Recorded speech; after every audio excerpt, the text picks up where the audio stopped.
I am currently hiding in the bathroom of a five-star hotel. My heels are still on.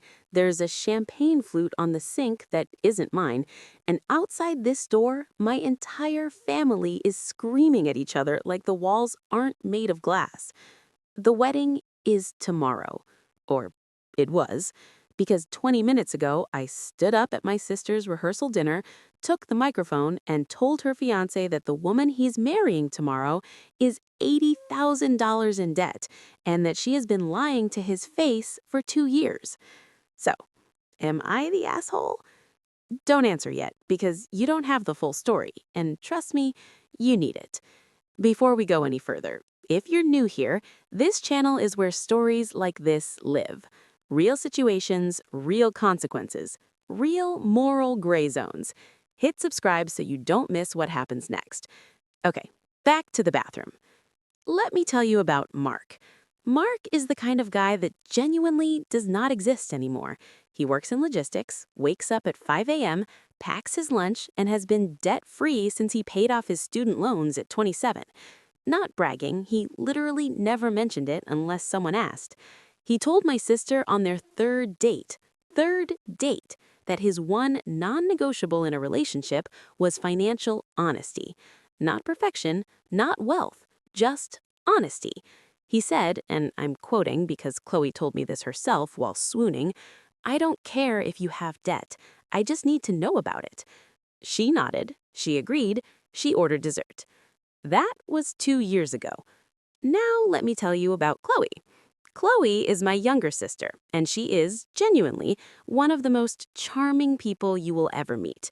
She can walk into a room and make everyone feel like the most important person there. She's funny, she's beautiful, and she has been lying to Mark since approximately the fourth date. The wedding dress? $10,000. She told everyone she won it in a bridal contest online. There was no contest, I know, because I tried to find it to enter myself. The honeymoon? A 2-week trip to the Maldives. She told Mark she'd been saving a little each month from her salary. She had not, but we'll get to that. 6 weeks before the wedding, Chloe asked me to help her pack up her apartment. She was moving into Mark's place. Normal thing, I'm happy to help, I'm her sister. She handed me a banker's box from under her bed and said, "Just put that in the moving pile, don't worry about it." I wasn't snooping, the lid wasn't sealed, and when I went to stack another box on top of it, the lid slid off. Inside was a stack of papers about 3 inches thick. Collection notices, past due notices, a letter from a Payday loan company, and at the very bottom, a lien, an actual lien against her car, which she'd told Mark was paid off. I stood there in her bedroom for probably 90 seconds, just staring at it. It wasn't just credit cards. It wasn't just, I overspent at Zara. It was structured, layered, deliberate debt, the kind you build over years of borrowing from one place to cover another. The total I could calculate just from those pages, just over $80,000. I put the lid back on, I finished helping her move, and that night I couldn't sleep.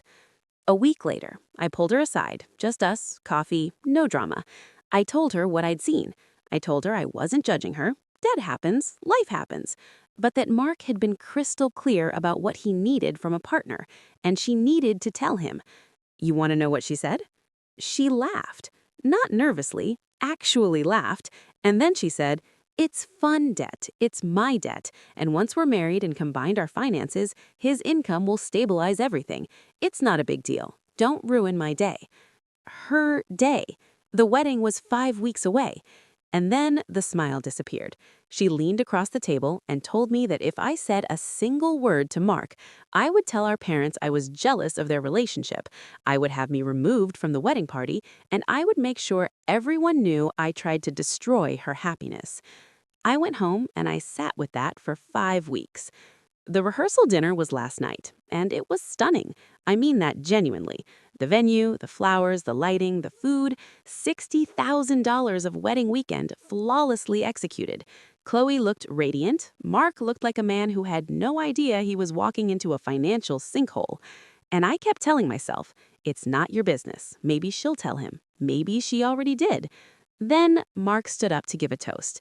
He's not a public speaker. He's a logistics guy. He had index cards. His hands were shaking a little, and he looked at Chloe, really looked at her, and he said that marrying her felt like the first decision in his life he'd made without a spreadsheet, that he trusted her completely, that they were starting their life together, his words, with a clean slate. The room went, "Aw," and I looked at Chloe. She was smiling, and it wasn't a moved smile or a grateful smile. It was the smile of someone who had just watched the last door close behind them. A smirk, quick, gone. But I saw it, and something in me just broke. Because tomorrow morning, these two people are signing a legal marriage license. And in most states, debt brought into a marriage doesn't automatically transfer, but financial entanglement does. Joint accounts, combined taxes, a husband who will spend years wondering why the numbers never add up, and a wife who already has her answer ready. He trusted her completely. She knew that, and she used it. I don't fully remember deciding to stand up. I just remember being on my feet with a champagne glass in my hand. I said, "I want to add something, if that's okay." And I started sweet. I talked about Chloe growing up. I talked about how much I loved her. I meant every word of it. The room was warm. Mark was smiling at me. And then I said, "Mark, you just talked about a clean slate, and I think you deserve one, which is why I think you deserve to know what's in the banker's box that was moved under the bed in your guest room." The room didn't go silent all at once. It went quiet in a wave, starting at the head table and rolling outward. Chloe's chair scraped back.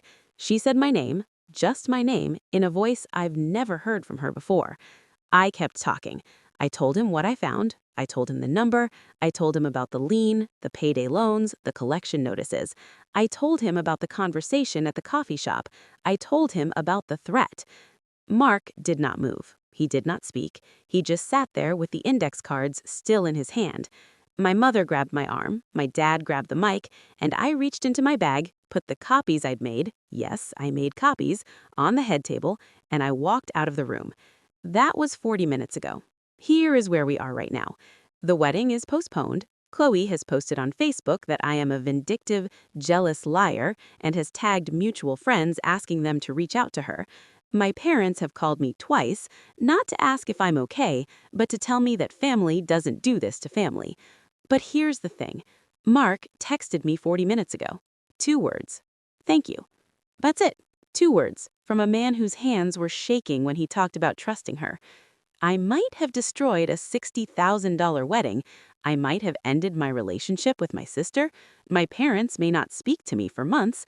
But I did not let a good man walk into a courtroom tomorrow and sign his name next to a lie. So I'm asking you, genuinely asking, sitting on the floor of this hotel bathroom with my heels still on, am I the asshole? Because here's the question that's going to keep you up tonight too.